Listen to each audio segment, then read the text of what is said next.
Hello and welcome to the Avrum Rosensweig Show. Welcome to one of the internet's best podcasts, where we dive deep into the lives of the extraordinary and fascinating people who leave an indelible mark on our world. Join us as we explore their captivating stories, remarkable achievements, and unique perspectives that shape history and inspire generations. Get ready to embark on a journey through the lives of inspiring people unlike any other.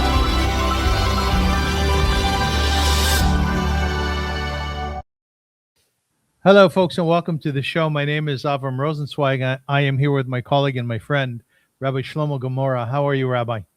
Baruch Hashem, very well. How are you? How was your week? Yeah, thank God. My week has been tremendous, actually.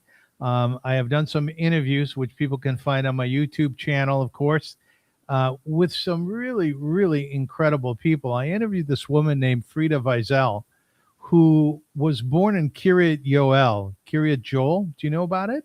Of course. I was there. You were there? So she was born into a Satmar family. She's one of 15 children. She got married at 18. She had a child. And at some point in time, she decided that she wanted not to live the Satmar lifestyle. So she left. Okay. And she's a very magnificent human being with generous of spirit. And I'll tell you something, Rabbi, that she has managed to maintain a relationship with her family. And despite the fact that she left, and what she does for a living is she gives tours of Williamsburg in New York. Oh my gosh, that's such a brilliant idea. I know. She gives tours, and a lot of people come on our tours are religious Jews, are not religious Jews. She's even taken some Amish people on the tours. Listen, I'm pretty sure that it must be very, very interesting. I would love to join one of these tours because you enter the life of a very secluded community. Yes, you can see them on the street, but how much do we know about their life? Very little. But Avrum, we spoke many times about Hashgacha Pratit, like divine providence, and I want to tell you a very amazing story. Now that you tell me that you interviewed a lady who is like graduated Satmar. By the way, I think it's very important for our listeners to understand like how incredible it is, because Satmar is so not on the comfort zone of any of our listeners. But listen to this. 2 years ago, I went on Sukkot to my son, and I daven there on Sukkot. I daven in the local shul in Rechavia, and there was, for Musaf, they gave it to a young guy, and he davened, but you can hear after the second sentence that he's like from Hasidic. I actually suspected that he's from Satmar. Doesn't look like Satmar at all. He's Kippa Sruga, but like once he opened his mouth and started to daven, there was two things. First of all, very sweet davening. The Hasidim know how to daven. They have a very sweet davening. This is number one. And when you have the Burich Atu, you know that you are not even in a Litvische place. You are in a very Hasidic place. And indeed, one of the Gabaim in this shul started to scream on the guy that he davens with an accent which is unique to the Hasidim. And when he say Elokaini, the guy scream Elokeinu, Elokeinu. I felt very bad for the boy because I love this davening. He davens so beautifully, and beautiful voice and beautiful melody. So at the end of the davening, I came to him and I said, listen, I don't like to ask personal questions, but it sounds very Satmarish or Vizhnitzer or something like this. And he said, yeah, you're right. It's Satmar. I grew up in Satmar, and I came to Israel. I did not ask too many questions, but the guy had something in him. Yes. Yesterday night, I was looking for a song that I'm looking for a long time, like a special tune for Yar Ibon, which is a Mira of Shabbat. And the first one jumping, I see someone who is seems to be very familiar. I look at him and I know this guy. I know this guy. Who is this guy? Oh, and I remember the guy that I spoke to 2 years ago in the shul. What is he doing there? He's extremely talented guitarist to the point that after I followed some of the YouTubes, I saw that he played with the Symphony of Jerusalem as a solo guitarist. Like apparently he's a great talent. I'm going to get his details. His name is David Frankel, and apparently a very interesting musician. He writes songs. One of the songs he wrote is A Gaze of Love. You have to see it on YouTube. It's very, very interesting. A young guy, apparently with a very similar background, in Satmar or very close to Satmar. At a certain point, apparently he realized that he has unusual musical talent, but he did not leave the love for Satmar and everything that he had, because I saw that I did not have the time to hear it, but I saw that he plays many nigunim of Satmar, and if you see him on the street, you wouldn't believe that he's grew up in Satmar. Very interesting. Yeah, these are fascinating stories. This person, Frida, whom I speak of, she tells the story about growing up in Kiryat Joel, which was started by the last Satmar Rebbe after the Holocaust in order to bring the community together and create an environment where they could all practice together what they practice. And she would tell such stories, Rabbi, as when she was young, very young, that I think she stole some bubble gum, because in the beginning, when she was first a child, it was asur, it was prohibited to chew bubble gum, and then later it was more accepted. But she felt as though that all the girls would be looking at her, and they would befriend her because she had bubble gum. She tells a story, Rabbi, about her whole class was sent to another school in the area for some sort of theatrical piece. And while she was there in the school library, she found a book which she was intrigued by.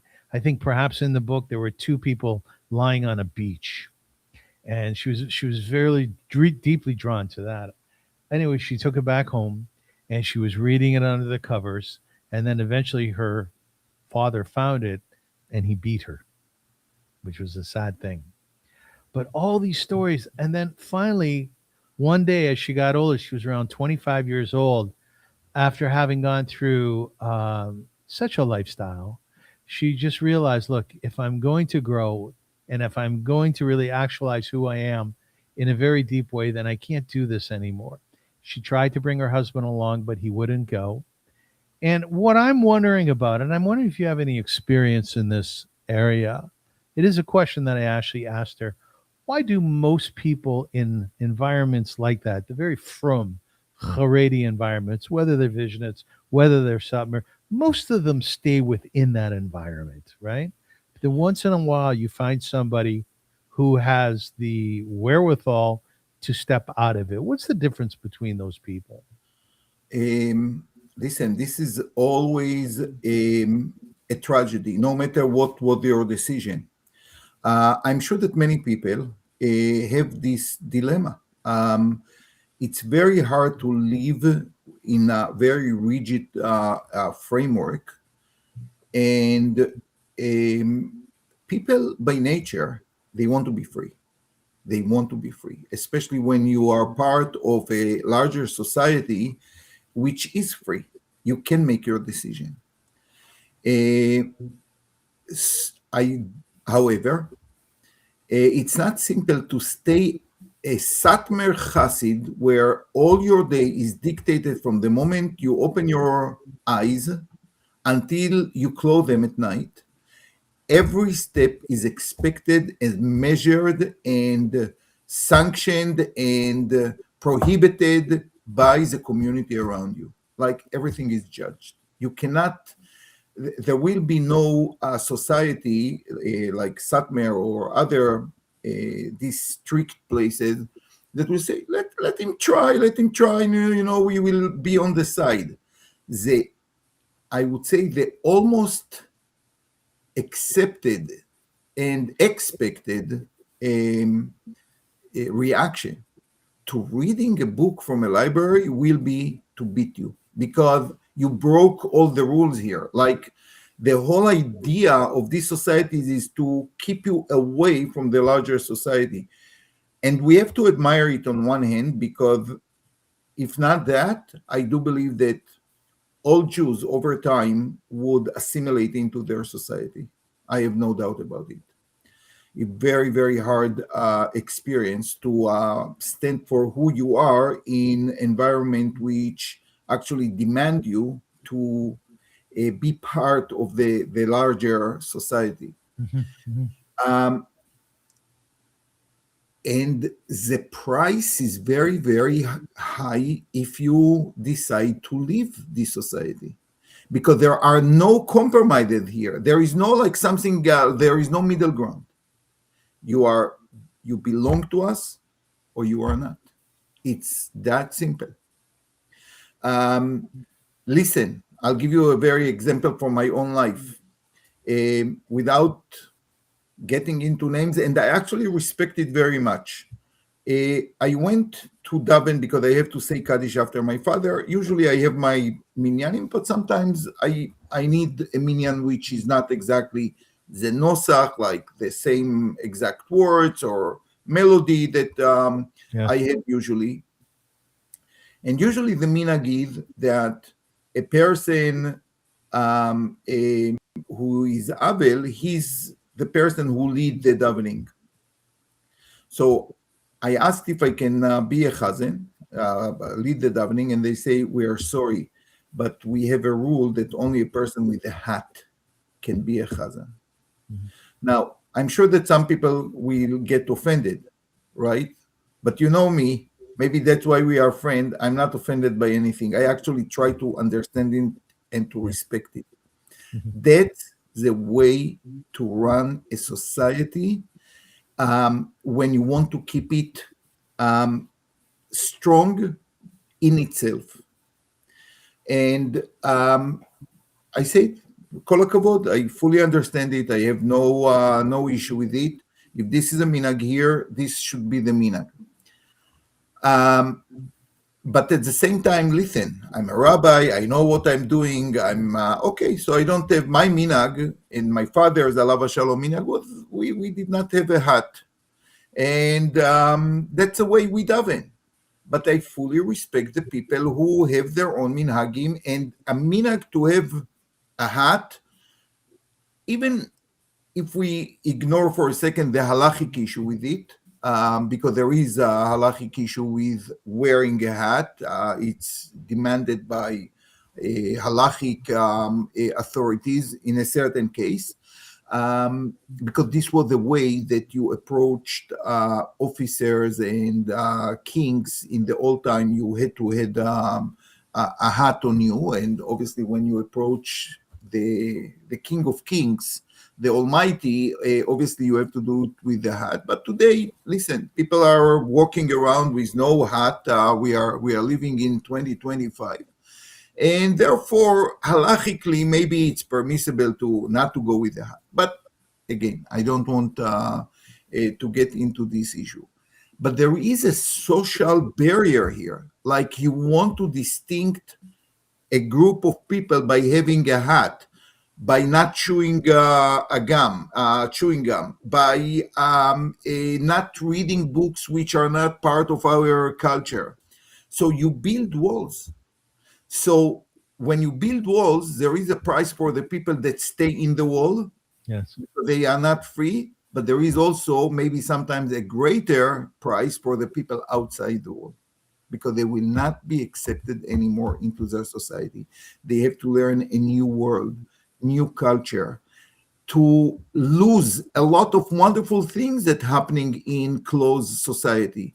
I'm not Haredi, I'm not like a Chassid, but I know to appreciate many beautiful things that is happening in this community, and I agree. I Yes, cannot share them. I agree with you.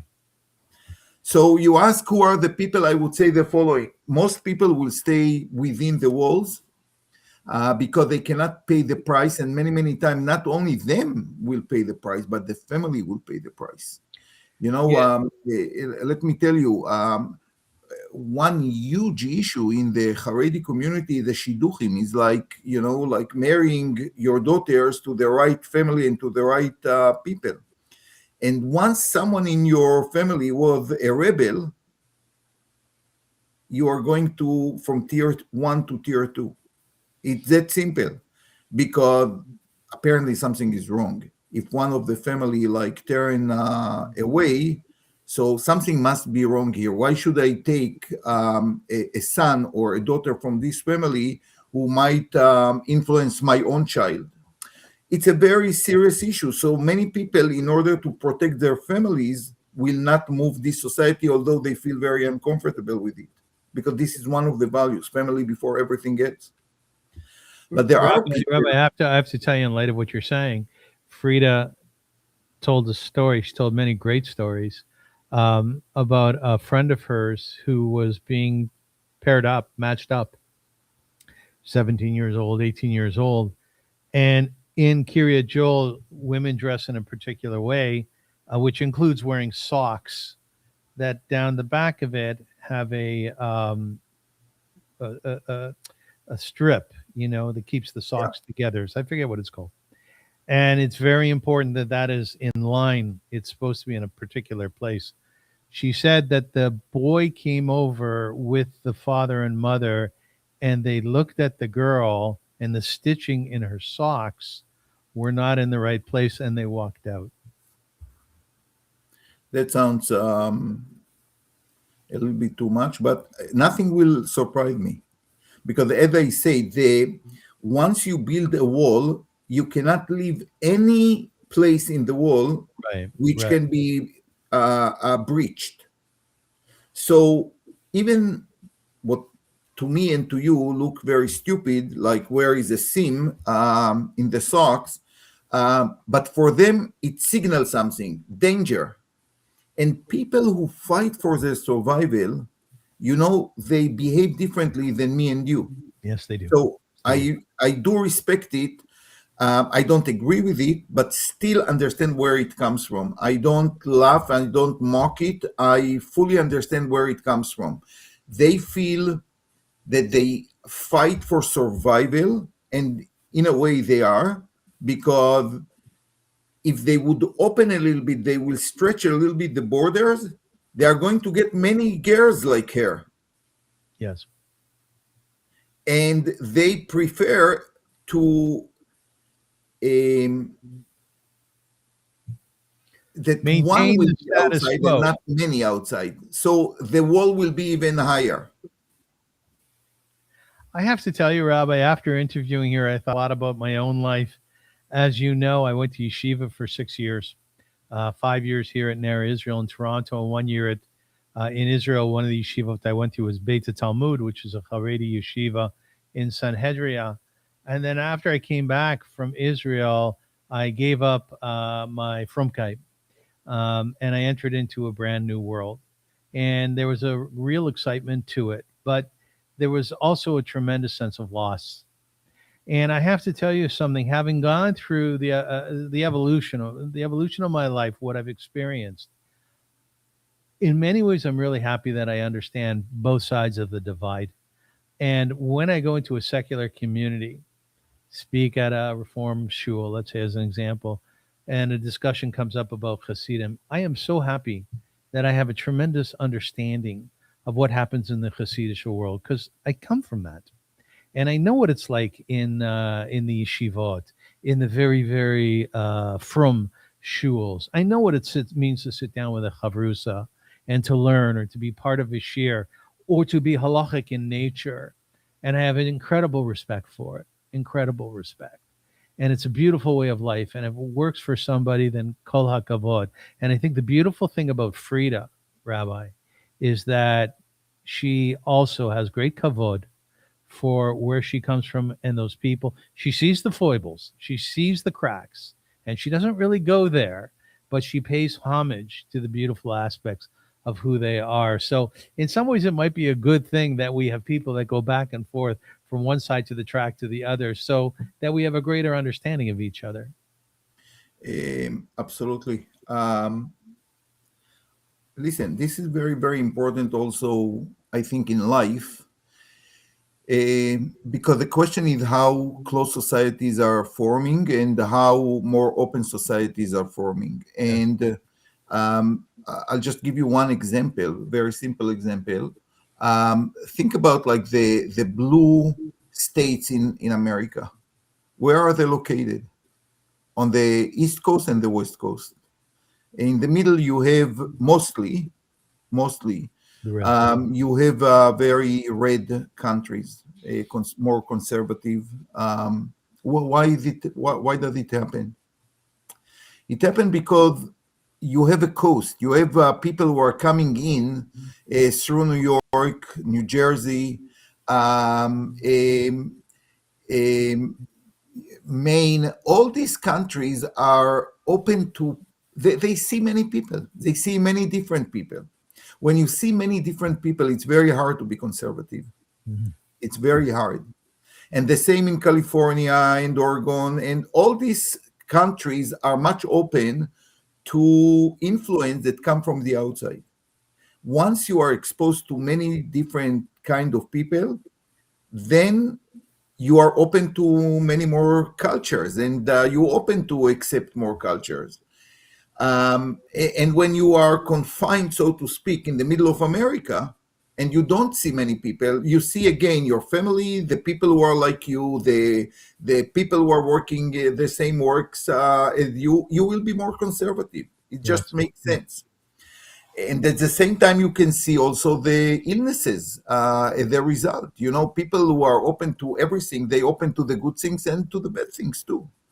And I don't want to criticize anybody, but we see sometimes where these liberal, I would say over-liberal people are going to very dangerous places. And we see the same, by the way, by the right. We see this is a phenomenon when it comes to anti-Semitism, to see like the radical left and the radical right meet each other when it comes to anti-Semitism. To me, it's an illness of or too much openness or lack of openness. And that's the price, as I said, that closed societies are paying. And next time, maybe we shouldn't call our daughters Frida, which in Yiddish means like happy, sameach, because it rhymes with freedom.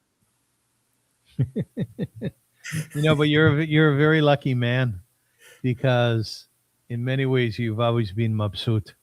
You've always been satisfied with who you are, what you were born into, the level of religiosity. And I asked you once a long time ago, I said, Rabbi, did you ever look outside of it? And you said, never. I would say, I don't want to talk about myself, but I would say I'm a very happy person with the people that I have around me. I have no problem to be with radical left next to me. I know where they are coming, and I can appreciate even certain things. And I can be with extremely religious people. And I'm comfort with these people and these people alike. I have my own personality and my own way. But again, I do believe that a Talmudist who on a daily basis have to assess and to analyze and to live in peace with two opposite opinions must accept every person until it comes to an issue of a lack of kindness, if it comes to cruelty, if it comes to a bad character. No, you have to do something against evil. 100%. You cannot accept it in any way. But when it comes to the fields of ideas, trust me, I think I can hear every single thing that people will say. Everything. And you don't adjust when you're with different types of people? I think normally you always try, to feel more comfortable and to make people feel more comfortable. Obviously, yes. But, especially when you're mature and you're getting older, you make clear to other people what you stand for and what are your values and why you disagree with them in a most respectful way. And you know what? The beautiful thing is that when you are around intelligent people, Yes. they understand it. Yes. The problem is when you are talking to unintelligent people who cannot really fight with an idea, cannot debate an idea, cannot build an argument, then I don't want to be around these people. It's not an issue of comfort, but it's like just a waste of time. Just before we wrap up and head into Torah in real time, our new series, I was once with a friend of mine, a colleague from Yehudah, which is an organization, a humanitarian organization. And we were in some place where I met up with the yeshiva bucher, someone who I had gone to yeshiva with. And the yeshiva bucher and I started to speak. And we fell into this yeshiva sprach. Nu, v'sherzach, how is it? What are your thoughts on this? Maybe, ken sein. It's hard to say, na. And when we were finished, this fellow, my colleague from Yehudah, turned to me. He goes, "Tell me something." He goes, "What language were you two speaking?" I said, "We were speaking English." He goes, "Oh, I couldn't understand a word you were saying." Yeah. Rabbi, we've started a new series. It's called Torah in Real Time. And we're on Parshat Vayigash. And the idea behind it is to learn Torah as we do. To teach Torah, to share ideas, and to bring forward some current events that are reflected within the Parsha itself. So let me give an introduction here. Parshat Vayigash opens with a moment of breathtaking human courage. Judah steps forward, Vayigash, towards Joseph, the most powerful man in Egypt, and he speaks not from strategy, but from responsibility. A family stands on the edge of collapse. Hunger has hollowed out their security. Fear has narrowed their choices. And the fate of a younger brother hangs in the balance. In that charged space, Judah does what the Torah so often asks of us. He draws near. What follows is one of the most emotionally complex scenes in Genesis. Joseph, long hidden behind power and position, reveals himself to the brothers who once betrayed him. Tears replace silence. Truth breaks through years of estrangement. Vayigash is the Torah's great turning point, from fragmentation to family, from concealment to recognition, from survival alone to a shared destiny. Yet beneath the drama of reconciliation lies a quieter, more unsettling truth. This story unfolds in the shadow of famine. Jacob's family does not come to Egypt seeking opportunity, but they're seeking bread. Their descent is not a triumphal march, but a movement born of necessity. They cross borders because staying put is no longer a possibility. The Jewish story at this moment is a story of vulnerability. It's a story of dependence and hope for mercy in a foreign land. So as we reach the end of Vayigash, that reality presses uncomfortably close to our own. Today, millions of people are fleeing war, are fleeing hunger and environmental collapse. Families uprooted not by choice, but by survival. Vayigash reminds us that this is not a new human condition and that our sacred text asks a timeless question. When the desperate draw near, will we recognize them as strangers or remember that once we were them? Beautiful idea. It's a beautiful, beautiful parsha with so many dimensions to it. The brothers, again, approaching Yosef, not knowing that he's Yosef. Of course, Yosef knows who the brothers are. And finally, he reveals himself to them. He asks everybody to leave. You can imagine, that the room is full with many, many people. He says, I want everybody to leave.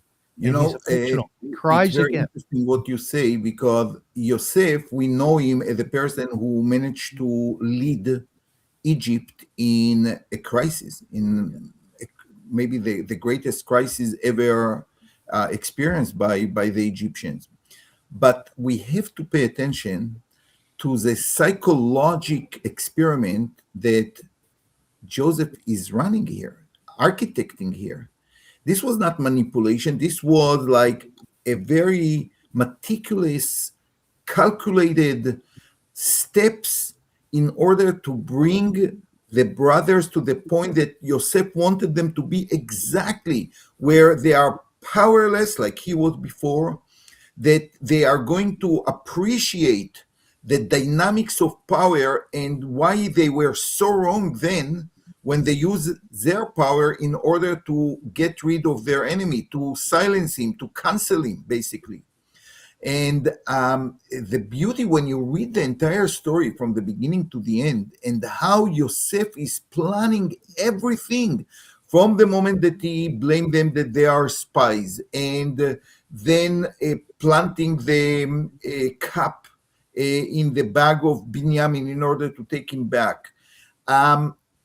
The expected dynamics between the brothers and the father, although he was not there, but he was hovering over the scene that takes place in Canaan. I think, the story by itself of like reuniting is so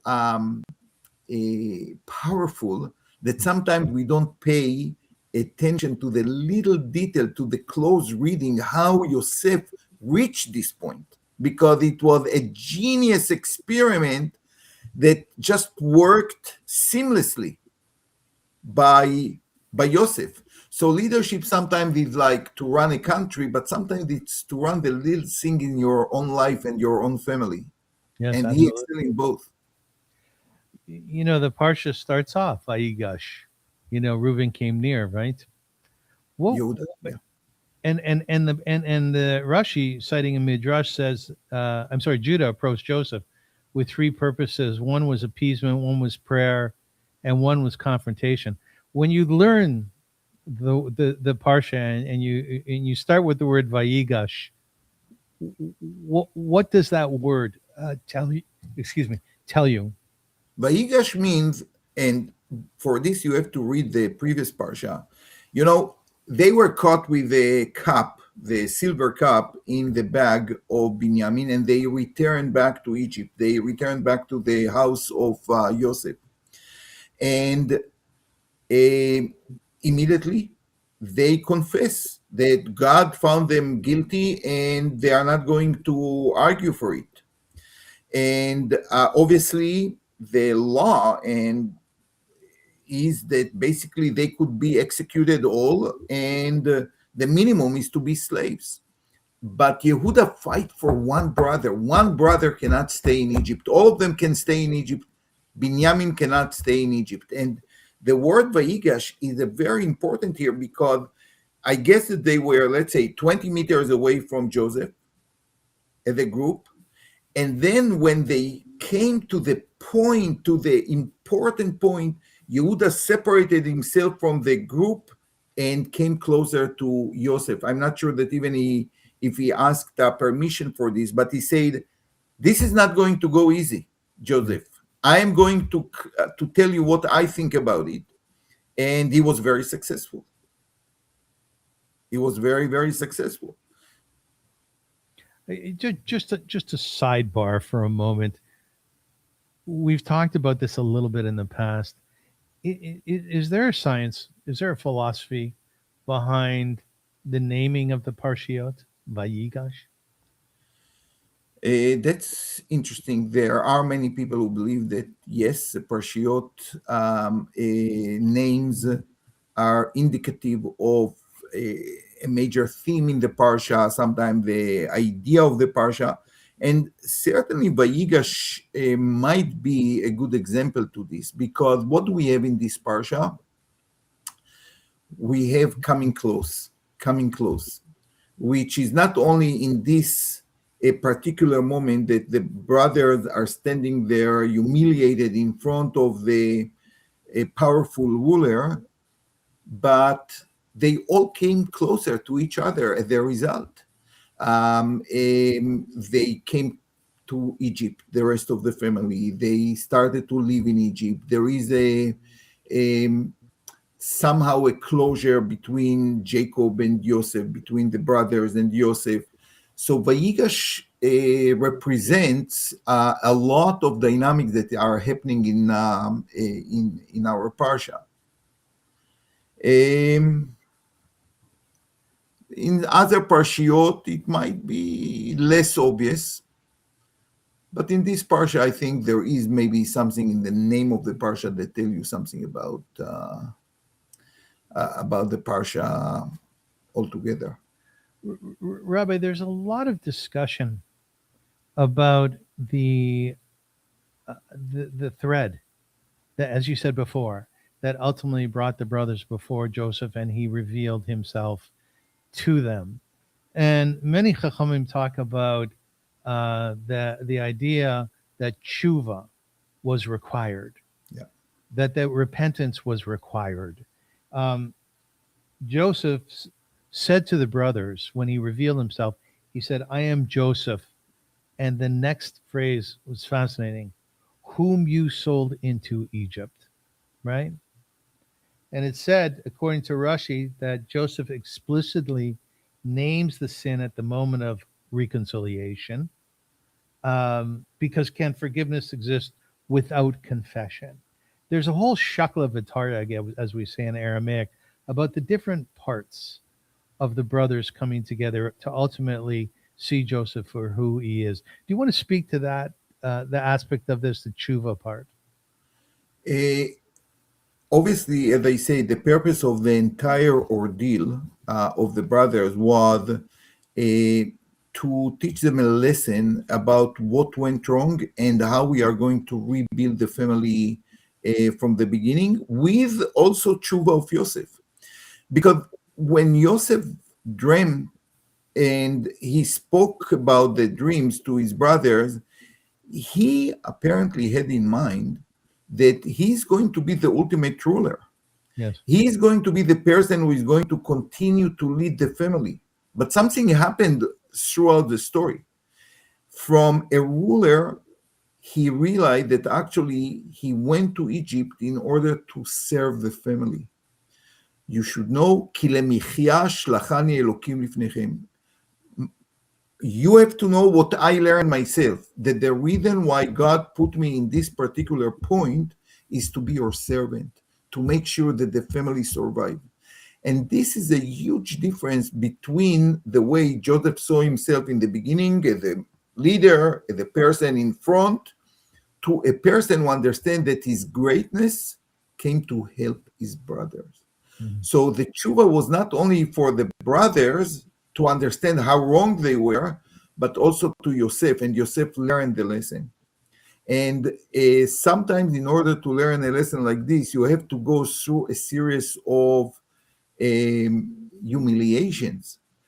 Remember, he was the darling of his father. He was sold like a slave.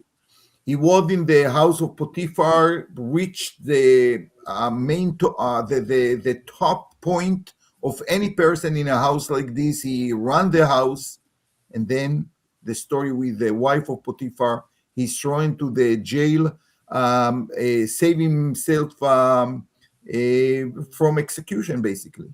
And who are the people in the jail? Like the low-life people of Egypt. Yeah. And then he helped the Sarah Mashkim and Sarah Ofim, but then leave another 2 years. Now, we know what was the end, and it's beautiful to know, but Joseph had no clue that it's going to end one day. And only after this series of harsh teaching, he understood that being a ruler, being a monarch, being a viceroy is not what he thought, just like the beauty and the magnificent and valor of the ruler, but he has to serve someone. He has to help his brother. That's the real meaning of Melech in Am Yisrael. And this is a very, very important lesson.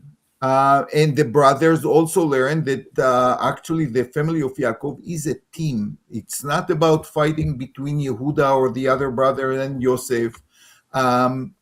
They are a team. In a team, you always need also a leader, but as long as the leader knows what is his job and the people who he leads know their job, the team can function in a most beautiful way. And I think that's what Joseph tried to reach, and in a way, he did. He did, because from here start a story of prosperity in Egypt, of a united family. All the people from 70 are going to be like a nation. So Joseph was very successful in fulfilling his dreams, but I just want to, in a different capacity. That is the important point. and that different capacity is Being a servant. Being a servant, not being a ruler. He was a servant. He understood that God sent him to Egypt not to rule the world, but to prepare for the coming of the family to Egypt. yes, yes. Rabbi, just to pick up on what I was saying a few minutes ago about the whole process of tshuva, which was required for the brothers, and as you said, Yosef, just a few things that we know about tshuva. That the first aspect of tshuva is recognition of the sin. And in Genesis 42:21, the brothers said, "We are indeed guilty concerning our brother." So they recognize their avera. The second thing is acceptance of responsibility. Judah had pledged himself as a guarantor for Benjamin. I myself will be surety for him. That's Genesis 43:9. And then when you do tshuva, you have to admit it. You have to accept responsibility, and then you have to correct your action. And the Rambam teaches that tshuva gemura, a complete tshuva, occurs when a person faces the same test again and again. The brothers once sold a younger brother into slavery. Now Judah refuses to abandon another brother into slavery. This is fascinating stuff. It's fascinating because it's exactly what Joseph wanted to test. He wanted to create a situation where they could sell or abandon the other brother, and this time they stood it in unwavering commitment to the brother, which was not the brother from the mother, which is very, very important here. Then finally, confession and naming the past.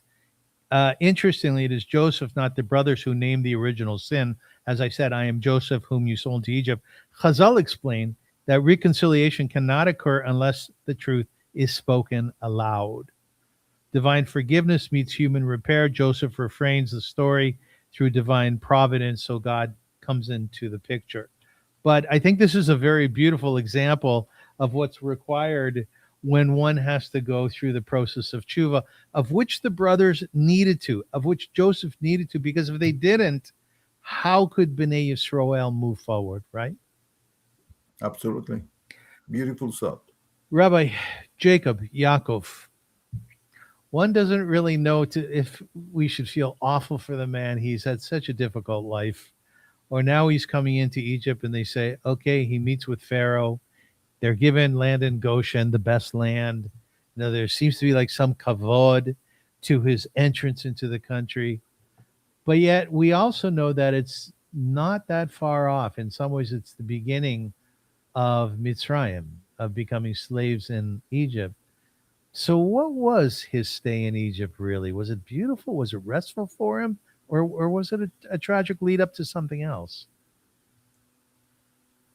In a way, it was the best years of his life, isn't it? Like all the families united, free of Esav, who tried to kill him for a major part of his life, running away, being cheated and working like a dog by his father-in-law, losing Yosef, and now for few years in Egypt, enjoy the family together. There is something very comforting in it.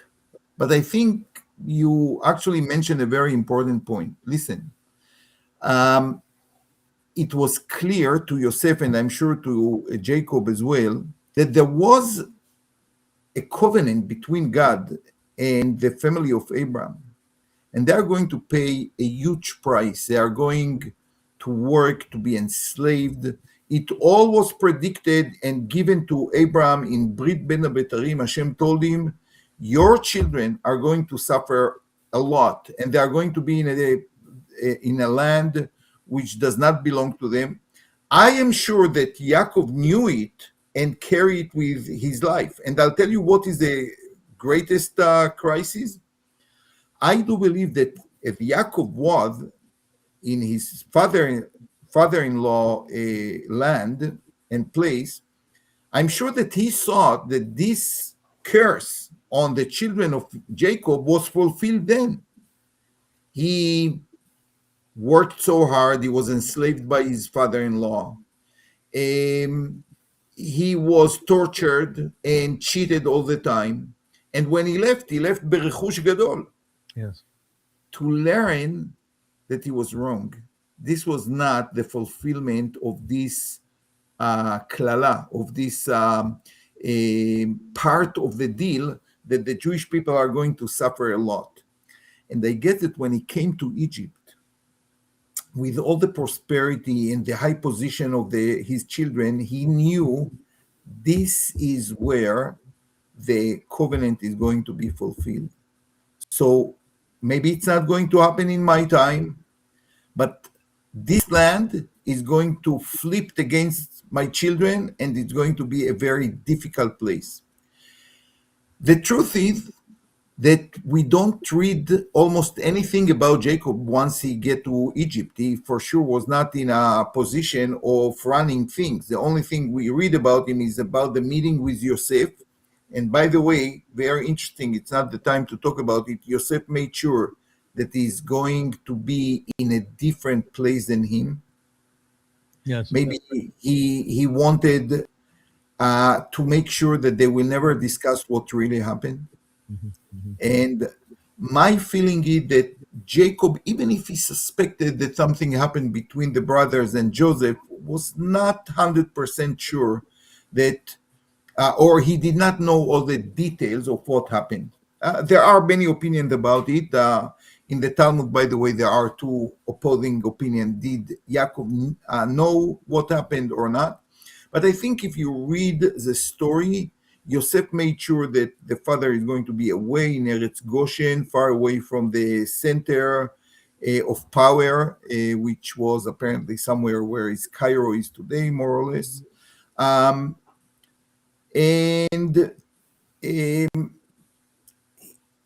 He gave a bracha to the children before he passed away, but basically he finished his historical job as Jacob. He became like a regular Jew, it's like a CEO of a big company that is going to retirement. He's not the CEO anymore. And that's, I think, what happened to Jacob in Mitzrayim, with the fear that the future is going to be dark. It's interesting that you say that, because I think that we can say that every day we mention Yetziat Mitzrayim. We have a holiday built around it called Pesach, the coming out of Egypt. But when you take a look at our history after coming out of Egypt, in Eastern Europe, Jews fled pogroms in the late 19th and the early 20th century. Rabbi, they became refugees. Refugees during the Holocaust, 1933 to 1945. Displaced persons after World War II, 1945 to 1951, when Jews were in DP camps, but for all intents and purposes, they were refugees. We were expelled from Arab and Muslim countries in 1948 and up until 1970. And then, of course, Ethiopian Jews, whom we brought to Israel, they were refugees too. They had to escape their land. There was a war in Ethiopia. So one has to wonder, did Mitzrayim really end for the Jewish people? No, absolutely not. To me, Egypt, and I say it every year when we read the Haggadah, is a prototype of Jewish history. If you want to understand any part of Jewish history, just go to Haggadah and see what happened in Egypt, and it just repeats itself every bechol dor vador omdim aleinu lechalotenu. And I completely agree with you. Nothing have changed. Maybe the scenery is different. Here is the Nile. Here are the gas chambers. Here is like go away from Spain and try Portugal, from Portugal to Netherlands, to Turkey, to Poland, to other places. The scenery is different, but the content of the story is always the same, unfortunately. And I hope that we don't see the new chapter in it these days, but who knows? I interviewed this week as well a fellow by the name of Mustafa Azergani. He's a Muslim Moroccan fellow, and many people have seen him online because he is entirely supportive of Israel, and he's entirely supportive of the Jewish people. And he told me, he said, you know what? Countries make mistakes when they kick out the Jewish people, because what the Jews do within that environment is integral towards the development of those places. Jews, and he talks about the creativity of our people, the ingenuity of our people, and it's such a beautiful thing to hear. I really want you to listen to that interview. But I think to myself, here's Yaakov coming into Goshen. What did his family do to make Goshen better? We're pretty sure that they did, because that's what Jews do, right? There is no question that if after a few years, the Paro, the new Paro, or the old Paro, it doesn't make a difference. See what happened to the Jewish people. He sees that these people are capable of replacing Egypt. So if they would be the poor people, the homelesses of Egypt, I'm sure that he would not be afraid of them, right? Right. Good point. Yes. Yes. He was afraid because he saw the potential there. And just imagine, and this is always like the trap to people with power. Imagine that Paro say, listen, I see here an unusual nation. Let's cooperate. You will continue to run the economy. You will continue to develop your culture. Let's be friends. I'm pretty sure that today me and you would, give our podcast in a Coptic. I don't know what in Egyptian language or something. With all the 30,000 symbols. Who knows? But sometimes emperors cannot stand the temptation of cheap human labor. You can make them avadim. Economically, this is like a game changer, and it's chaval, because unfortunately, exactly as you said, this mistake repeats itself time again and again and again. And then they blame the Jews for being bankers and controlling this and controlling that. Okay. Why is it? Because the Jews are working so hard, not because they are manipulators or anything like this. They are smart. They listen. I'll share with you statistics that I explained my students. If you take the Nobel Awards of Jewish people in science, I'm not talking about literature and peace. I'm not saying it's not important, but I'm talking about like the innovation of science that really like run the world around us in medicine, in biology, in chemistry, in physics.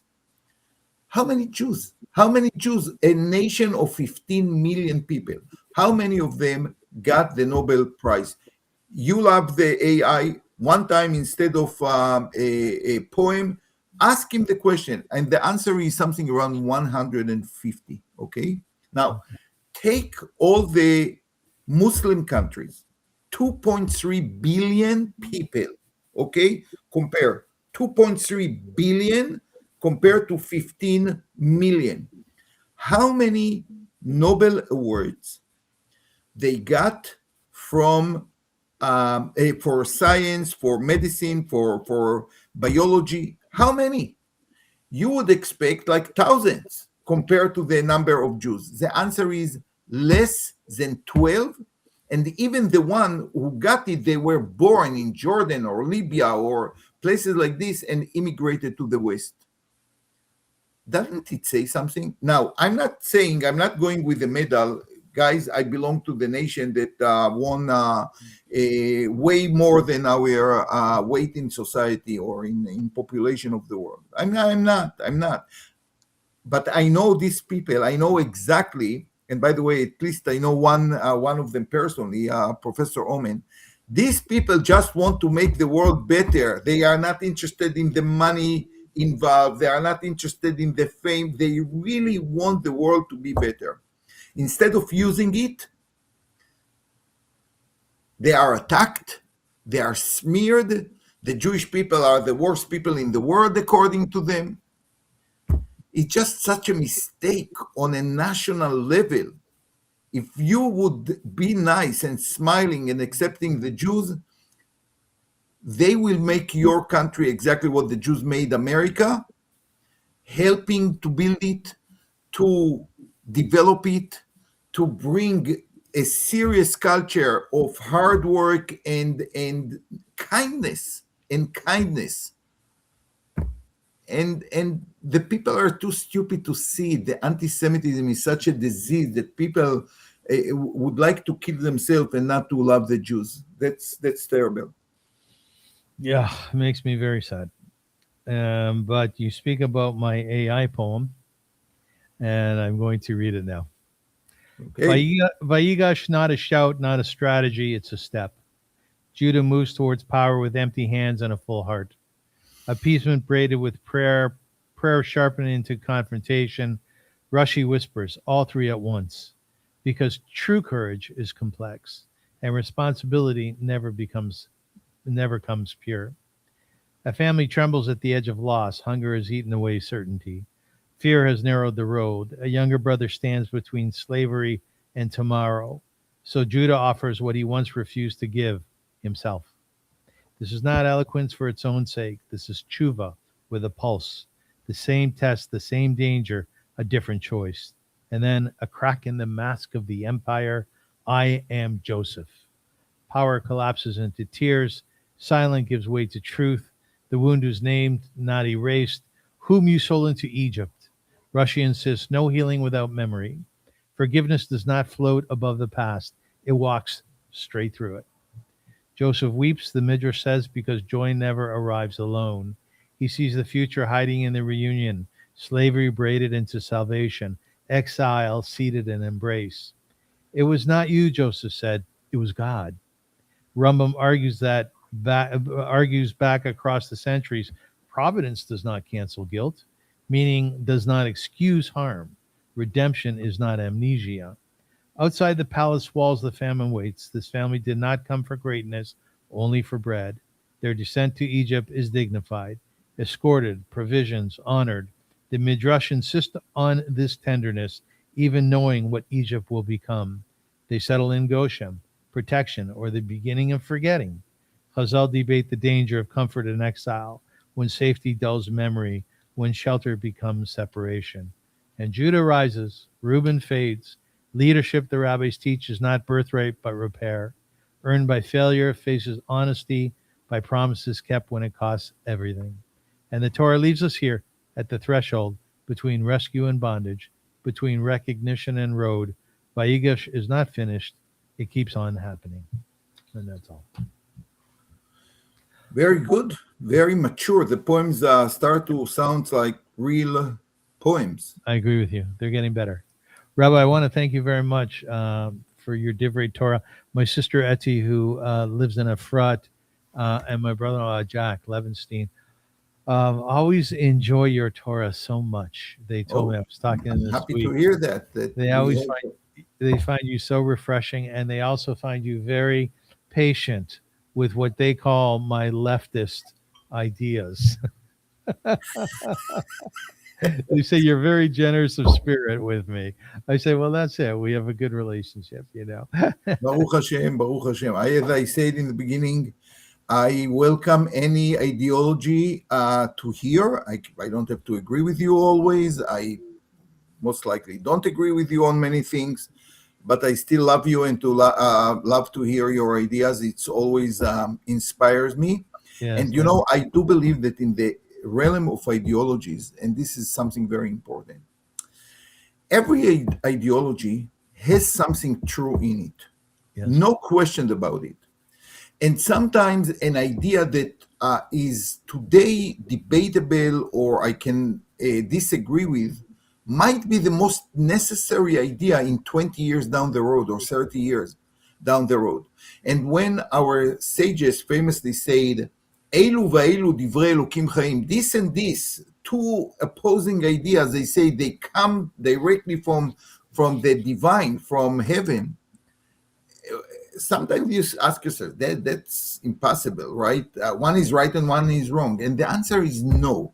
One is right for now, and the other one might be right 100 years down the road, because maybe the world is going to need and to urgently even the opposite idea, because the world is always changing, and something which is not good for today might be good for tomorrow, or maybe was good 200 years ago. I don't know. But as long as we fight ideas and we disagree on ideas, I can hear everything. And I think you have the same character. That's why we get along, Avrum. You know, Rabbi, this week, in conclusion, this week I posted a Facebook video and I said I was raised on conservative values and I was never comfortable with them. Therefore, this past federal election, I voted for Mark Carney for the liberal government. And then I said, and that was a mistake. I made a mistake. And I made a mistake for exactly the reason that you're saying. This is not the time for liberalism.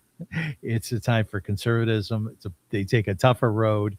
And I regretted it. I said, I can't take back my vote. I would if I could, but I can put pressure on the government to act more appropriately and properly when it comes to the Jewish people and Israel. So your point is well taken.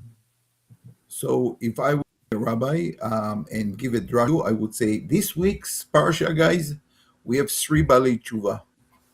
Yehudah, Yosef, Rosensweig. Thank you. Thank you. Rabbi, I want to thank you very much for your Divrei Torah. It's always very exciting and very, very refreshing. I want to thank all of our listeners and viewers for being part of this. We are always so excited to present Torah in real time to you and our podcast. And please, if you have any questions or ideas or thoughts, send them in, and we'd be more than happy to respond to them. But until then, as my mother, God bless her soul, used to say, Zaygazen, go in good health. Yisrael Chai, proud to be a Jew. Thank you, Rabbi. Thank you.